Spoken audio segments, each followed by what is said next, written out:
Jangankan harta kami, jangankan anak kami, jangankan suami kami, jangankan rumah kami, jangankan jabatan kami. Inna lillah. Diri kami ini pun milik Allah, bukan punya kami. Kalau dia yang punya, apa salahnya dia ambil? Maka ketika harta diambil, salah satu yang membuat manusia kehilangan ketika dia merasa memiliki. Ini punya saya, ini milik saya. Kalau orang sudah terlampau memiliki, maka ketika hilang muncul kekecewaan. Maka jangan pernah merasa memiliki hak mutlak. Ini rumah punya siapa? Punya saya, namanya nama saya. Tapi itu titipan Allah. Kapan dia mau diambil? Kalau yang menitipkan mengambil, tempat penitipan barang, kita cuma tukang jaga. Pak, titip helm ya, ya, ini nomornya.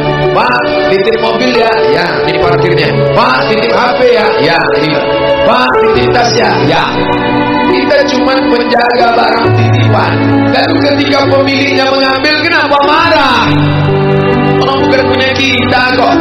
Ketika salah sangka, maka kita selalu sering salah sangka. Kita sangka punya kita, padahal bukan punya kita. Makanya ujung surat Al-Baqarah, baca setiap hari. Asar dibaca sekali, subuh dibaca sekali dalam maksurat. Lillahi ma fis samawati wa ma fil ardh. Itu bukan mantra. Orang baca cepat dan ini mau baca cepat maksurat. Lillahi ma fis samawati wa ma fil ardh.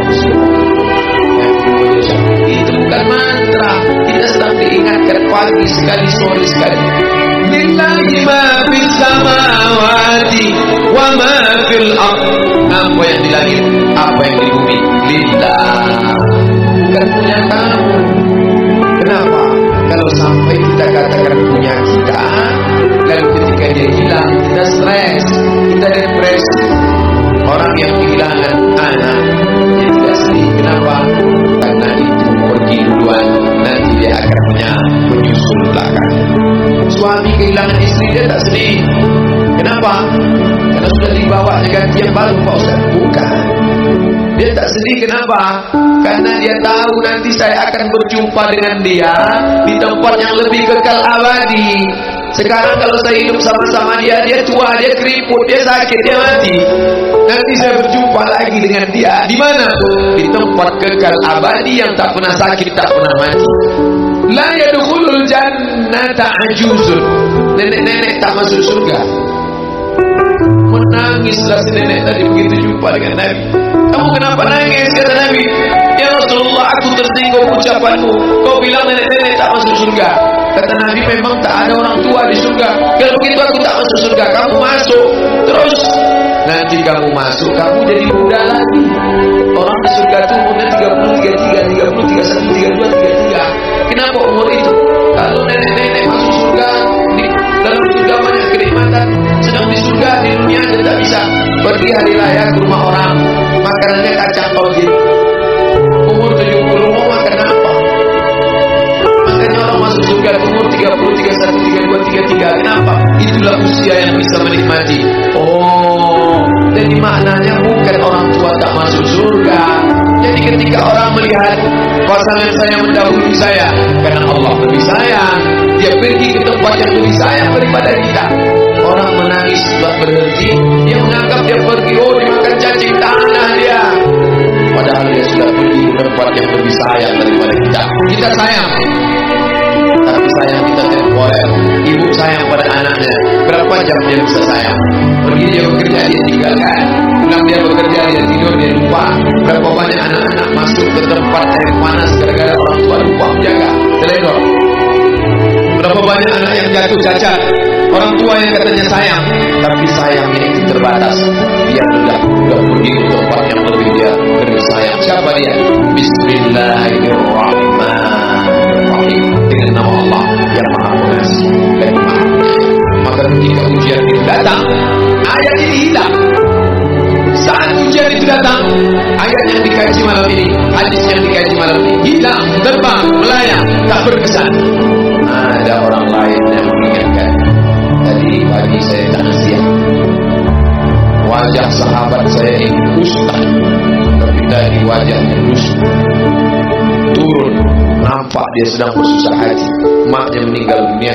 Saya bisikkan ke telinganya satu kalimat, satu ayat, inna lillahi wa inna ilaihi raji'un. Waktu datang, waktu mau pulang saya peluk kuat dia, inna lillahi wa inna ilaihi raji'un. Apa tak tahu dia ayat itu? Tahu. Dia ustaz, dia sering menceramahkan ayat itu, dia hafal ayat itu. Kenapa ustaz ingatkan? Hari itu ayat itu hilang dari kepalanya.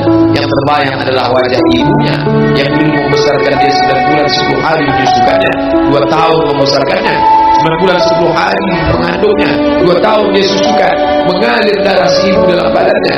Saat melihat ibunya terbujur kaku, hilang ayat itu, hilang hadis itu.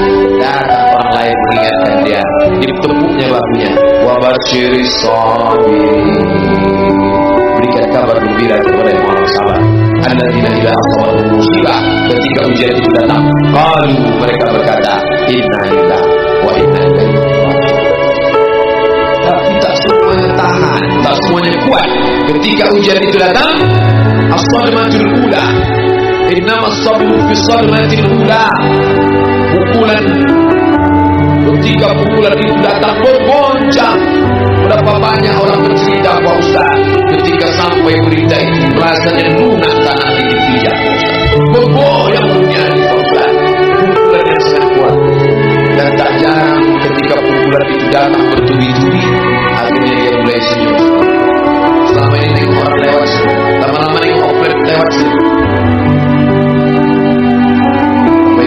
Allah Subhanahu wa Ta'ala, apa maknanya? Tidak ada tempat bersandar yang paling kuat kecuali dia. Bersandar di sebatang pohon, pohon akan laku. Bersandar kepada orang, orang akan mati. Bersandar kepada dia, hayyun la yamut, dia yang hidup tidak akan mati bersama.